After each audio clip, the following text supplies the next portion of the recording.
Oi pessoal, eu sou a professora Rogéria Rocha, como vocês sabem, sou enfermeira assistencial, enfermeira generalista e hoje nós vamos estudar então nesse vídeo dimensionamento de profissional de enfermagem que despenca aí nas provas de concurso, principalmente para o cargo de enfermeiro.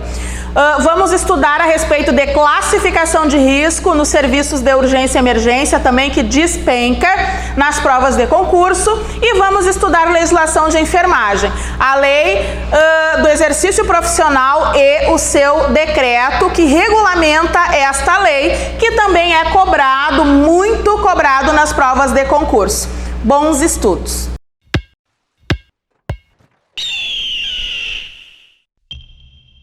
Hoje nós vamos então estudar a respeito do dimensionamento dos profissionais da enfermagem. Isso se dá através da Resolução 543 de 2017, que refere-se ao quantitativo, então ao número dos profissionais de enfermagem que é necessário para realizar as ações de enfermagem nos serviços e nos locais, então, que dependem dessa assistência. Então, vamos lá. No que essa resolução ela se baseia? Ela se baseia no serviço de saúde, ela vai se basear no serviço de enfermagem, como funciona este serviço, e vai se basear no paciente. E vocês não precisam não é necessário que vocês entendam na íntegra a resolução. O que vocês precisam é acertar a questão da prova. Então, o que é preciso vocês memorizarem? Que o dimensionamento ele é feito pelas 24 horas de internação hospitalar. Então, vamos lá. Horas de enfermagem por paciente nas 24 horas de internação. Quantas horas eu vou precisar para classificar então este paciente? Vai ser necessário 4 horas para que seja classificado o cuidado mínimo, 6 horas para um cuidado intermediário, 10 horas para um cuidado de alta dependência. Repete 10 horas novamente para um cuidado semi-intensivo. Então, atenção, repete 2 vezes 10 horas. Primeiras 10 horas, então, alta dependência. Segundas 10 horas, então, semi-intensivo. E 18 horas para intensivo. Então, tu te liga, 18 horas, então, aumentou essas horas, consequentemente, o meu cuidado, ele é intensivo. Falando de percentual de profissionais que precisa ter, então, trabalhando. 33%, então, de enfermeiros para o cuidado, então, mínimo mais intermediário, 36% de enfermeiros para o cuidado de alta dependência, 42% de enfermeiros para um cuidado semi-intensivo e 52% de enfermeiros para um cuidado intensivo. Então, é um total de enfermeiros. E o restante vai ser o quê? Técnicos e auxiliares, então, de enfermagem. Falamos, então, das horas de enfermagem por paciente nas 24 horas, falamos do percentual total dos profissionais da enfermagem que precisa para estes cuidados, e agora a gente vai falar do profissional, da quantidade de profissionais por paciente para esse atendimento. No cuidado mínimo, nós precisamos de um profissional para 6 pacientes. Então, vai ser um profissional para atender, então, os 6 pacientes da unidade de cuidados mínimos. Já o cuidado intermediário, eu preciso de um profissional para 4 pacientes. pacientes. No cuidado de alta dependência, vai ser também um profissional para 2,4 pacientes. Cuidado na prova, não são 3 pacientes, certo? São 2,4. 3 pacientes é o que nós ficamos no nosso trabalho, na nossa rotina diária, lá dentro do hospital. Agora, na tua prova, tu vai partir esse paciente ao meio e ele vai se transformar em 2,4. Agora, no cuidado semi-intensivo, eu também distribuo um profissional para 2,4 pacientes. E no cuidado semi-intensivo, vai ser um profissional para 1,33 paciente. Então, mais uma vez eu te peço cuidado na hora da tua prova, porque não é transformar um profissional para 2 pacientes, não, é um profissional no cuidado intensivo para 1,33, é assim que vem na tua prova, é assim que está descrito na resolução. E essa numeração, essa quantidade aqui que eu te passei, 6, 4, 2,4, 1,33, é a quantidade de paciente que vai ser atendido.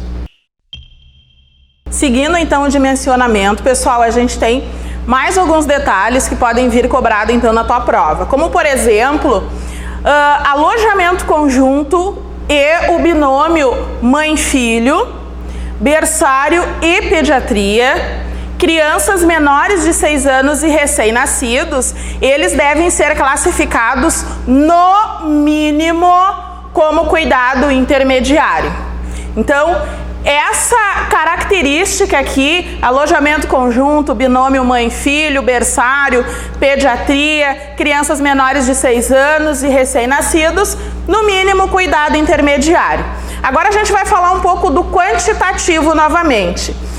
O quantitativo de profissional vai ser um acréscimo do IST. O que é o IST? É o Índice de Segurança Técnica. É aquilo que vai dar segurança para o enfermeiro, que é o responsável técnico, quando ele tiver que distribuir os profissionais na unidade.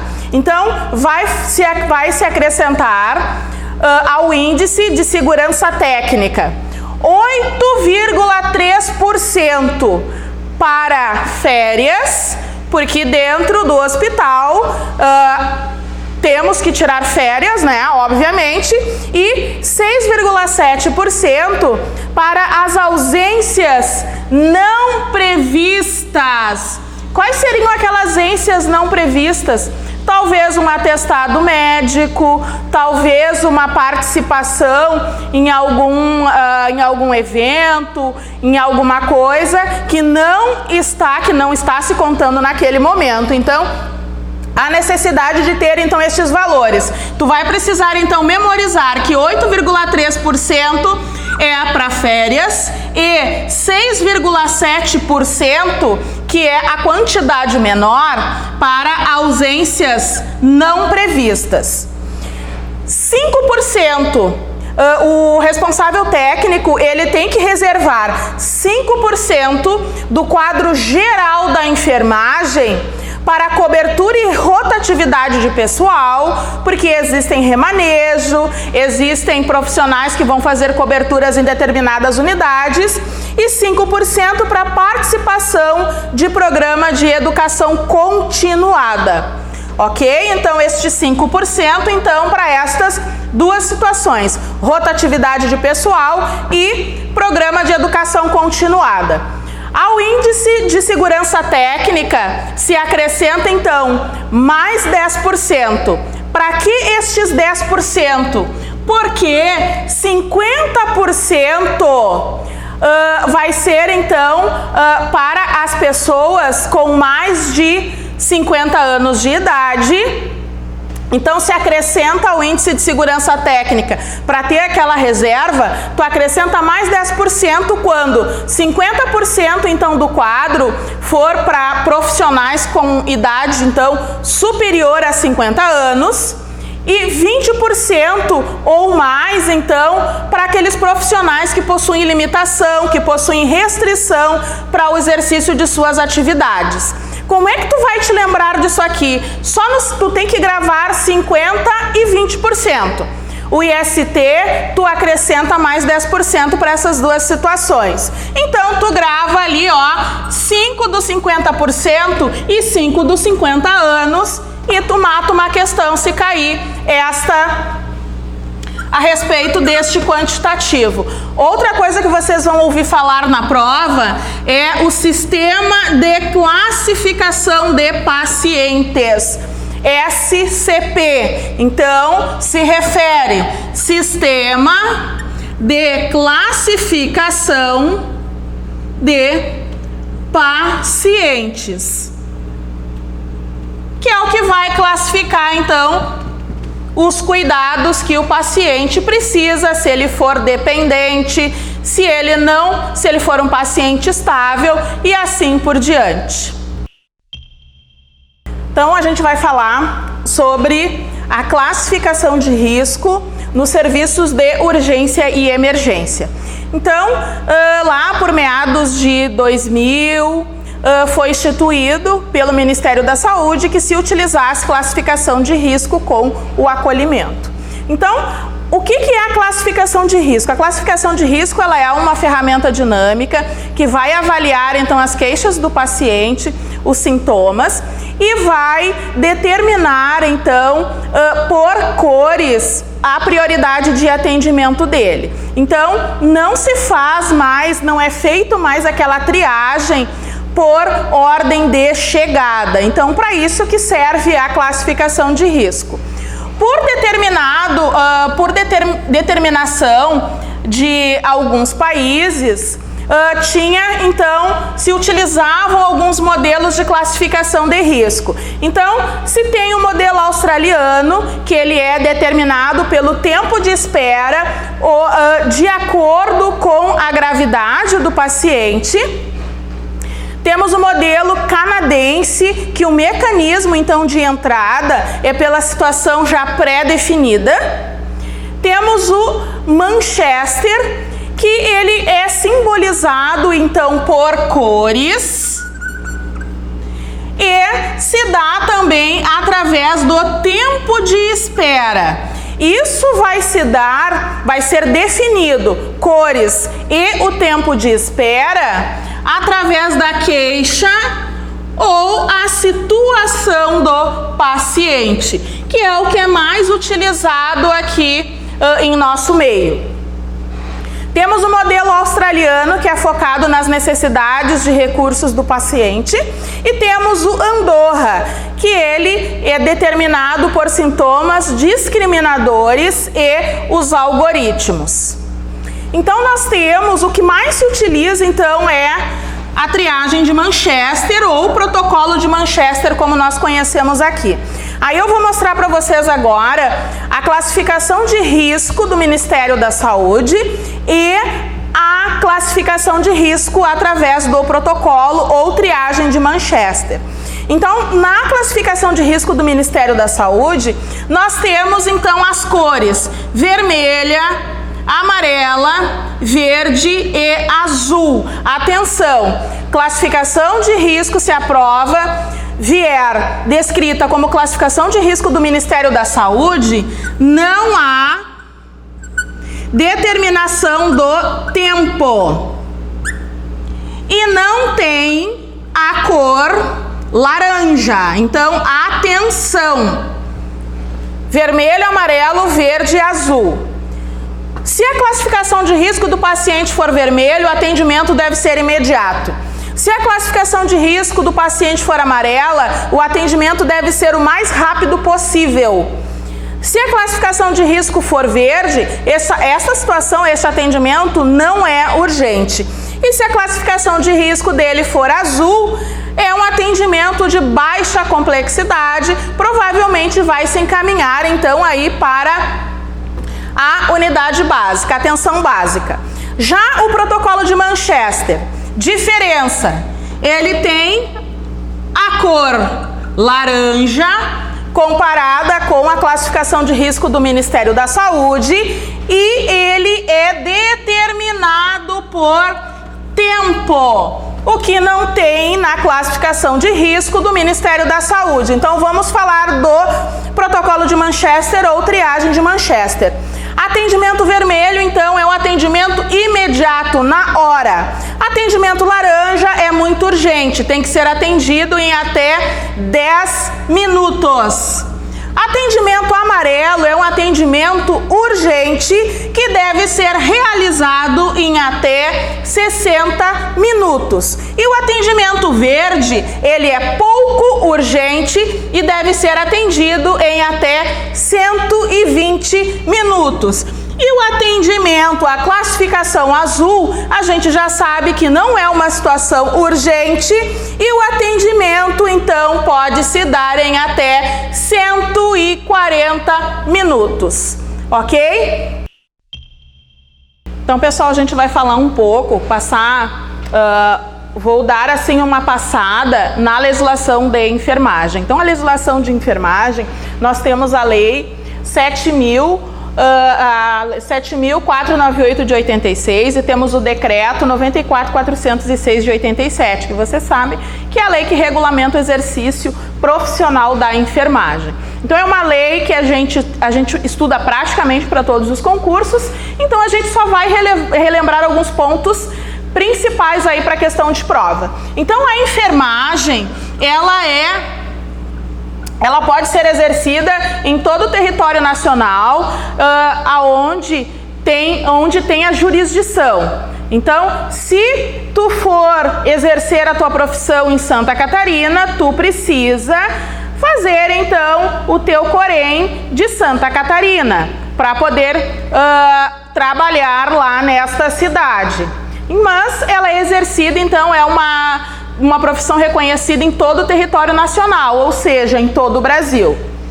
E há necessidade, então, de se registrar no Conselho, então, Regional de Enfermagem, aonde tu vai exercer a tua profissão.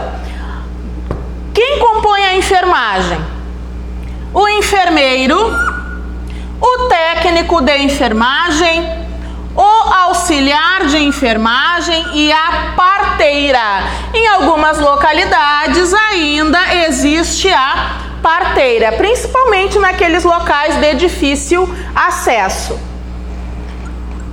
O planejamento das instituições e dos serviços de saúde vai se dar através de um planejamento para que se desenvolva, então, a assistência de enfermagem e através da programação da enfermagem, que é aonde vai ser feita, então, a prescrição da enfermagem, aonde nós colocamos ali os cuidados para o nosso paciente e as intervenções. O que é mais fácil para vocês? Gravar, então, o que é privativo do enfermeiro. É muito mais fácil eu memorizar o que é privativo do enfermeiro, porque se vier na prova e eu souber o que é privativo, eu sei muito bem eliminar o que não é. Então vamos lá. As atribuições, então, que são privativas do enfermeiro: direção do órgão de enfermagem, chefia tanto do serviço quanto da unidade de enfermagem, organização e direção dos serviços de enfermagem. O enfermeiro ainda pode fazer o planejamento, a organização, a coordenação, a execução e a avaliação dos serviços, então, de enfermagem. O enfermeiro pode ainda prestar consultoria, auditoria, emitir parecer técnico aí, parecer de enfermagem, fazer consulta enfermagem e ainda fazer também a prescrição da assistência de enfermagem. O enfermeiro ainda, ele presta cuidados diretos de enfermagem a que tipos de paciente? Aos pacientes graves e com risco de vida. Então, ele vai exercer esse cuidado direto.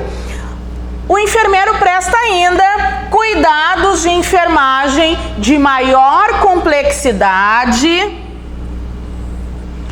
técnica e que vai exigir um conhecimento com base, então, científica e capacidade para tomar decisões imediatas. O que significa isso? Isso significa que o enfermeiro, ele pode prestar, então, os cuidados com maior complexidade. Um exemplo, passar, então, uma sonda vesical de demora é uma atribuição privativa do enfermeiro. Por quê? Porque é um procedimento invasivo, é um procedimento de maior complexidade técnica, porque é necessário que se saiba da anatomia humana para fazer esse procedimento, e é necessário que o enfermeiro ele tenha conhecimento científico para isso, porque nós estudamos para fazer este procedimento. E em outras situações o enfermeiro ainda tem que ter capacidade de tomar decisões imediatas.